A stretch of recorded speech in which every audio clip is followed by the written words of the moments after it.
ప్రేమించమన్నాడు. ನಿನ್ನ ಹಾಗೆ ನಿನ್ನ ಶತ್ರುವನ್ನು ಪ್ರೀತಿಸು. ఈ శత్రువుని మీరు ఏమైనా ప్రేమించగలరా? ఇక్కడ ನಾವು ಶತ್ರುವನ್ನು ಪ್ರೀತಿ ಮಾಡ್ಲಿಕ್ಕೆ ಸಾಧ್ಯನಾ?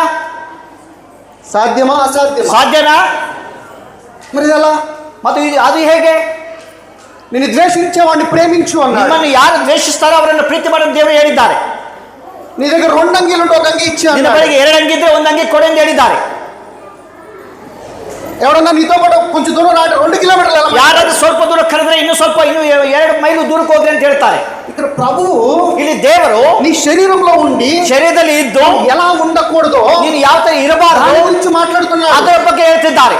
ఒకవేళ నువ్వు శరీరంలో కనుక జీవిస్తే ಶರೀರದಲ್ಲಿ ಇದ್ದರೆ ఈ పనులను ఏం చేయలేవు. ಇವೆಲ್ಲ ಮಾಡಕ್ ಆಗೋದಿಲ್ಲ. ఒకవేళ నీవు దేవుని ఆత్మగా ಒಂದು ವೇಳೆ జీవించు, ದೇವರ ಆತ್ಮವಾಗಿದ್ದರೆ నీలో ನಿನ್ನಲ್ಲಿ దేవుని యొక్క వాక్యం ఉంటుంది. ದೇವರ ವಾಕ್ಯ ಇರುತ್ತೆ. దేవుని వాక్యము ప్రేమై ఉంటుంది. ದೇವರ ವಾಕ್ಯ ಪ್ರೀತಿ. సో అందుకని ప్రభు ఏం చెప్పాడు? ಅದಕ್ಕಾಗಿ ದೇವರು ಹೇಳ್ತಿದ್ದಾರೆ, నిన్ను వలే ನಿನ್ನ ಹಾಗೆ నీ పొరుగువాని ನಿನ್ನ ప్రేమించు. ನೆರೆಯವರ ಪ್ರೀತಿ ಮಾಡು.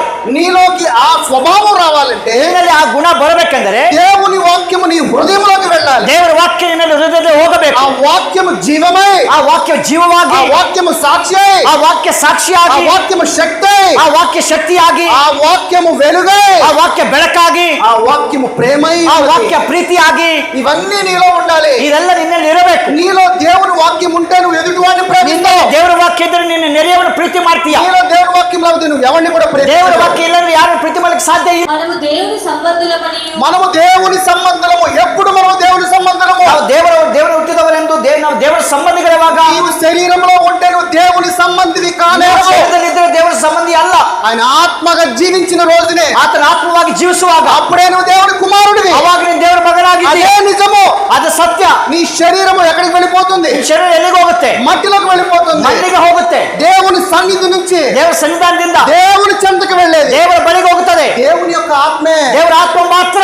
నీవు దేవుని సంబంధిగా ನೀವು మారాలంటే ದೇವರ ಸಂಬಂಧಿಯಾಗಿ దేవుని ಭಗವಂತ ఆత్మగా జీవించాలి. ಆತ್ಮವಾಗಿ ಜೀವಿಸಬೇಕು. ఎదుటివాడిని ప్రేమించాలి. ನೆರೆಯವರ ಪ್ರೀತಿ ಮಾಡಬೇಕು. ఎదుటివాడికి నీలో ఉన్నది పెట్టాలి. ನೆರೆಯವರಿಗೆ ನಿನ್ನ ಕೊಡಬೇಕು. ఒకవేళ నువ్వు శరీరంలో జీవిస్తే ఇదేమి చేయలేవు. ಶರೀರದಲ್ಲಿ ಇದ್ದರೆ ಏನು ಮಾಡ್ಲಿಕ್ಕೆ ಸಾಧ್ಯ ಇಲ್ಲ. నువ్వు ప్రభు బలకు వచ్చినా, ನೀವು ಕರ್ತನ ಮೇಜಿಗೆ ಬಂದರೆ, నువ్వు ఇక్కడ వాక్యం విన్నా, ವಾಕ್ಯ ಕೇಳಿದರೆ, నువ్వు కానుకలు ఇచ్చినా, ಕಾಣಿಕೆ ಕೊಟ್ಟರು, నువ్వు ప్రేమించిన రోజున ಪ್ರೀತಿ ಇಲ್ಲದೆ ಇದ್ದರೆ నీవు దేవుని సంబంధివే కావు. ನೀನು ದೇವರ ಸಂಬಂಧಿ ಅಲ್ಲ. దేవుని ప్రేమ నీలో నిలవాలి. ದೇವರ ಪ್ರೀತಿ ನಿನ್ನಲ್ಲಿ ಇರಬೇಕು. ఆ రోజు నువ్వు ఇమేజ్ ఆఫ్ క్రైస్ట్. ಆವತ್ತು ನೀನು ದೇವರ ಸ್ವರೂಪವಾಗಿದ್ದೀಯ, ಕ್ರಿಸ್ತ ಸ್ವರೂಪವಾಗಿದ್ದೀಯ.